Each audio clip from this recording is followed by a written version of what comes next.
So as a young person, si lazima uende OC kutestiwa for the HIV. You can as well go to a pharmacy and purchase a self-test kit and uende nyumbani ujipimie wewe mwenyewe na results zikishatoka negative.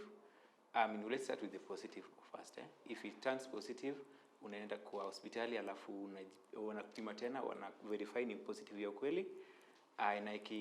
Then they link you kama ni ukweli for further assessment and management. So kama results zimetoka negative, unafaa uangalie kama unafaa uanzishwe on the PrEP.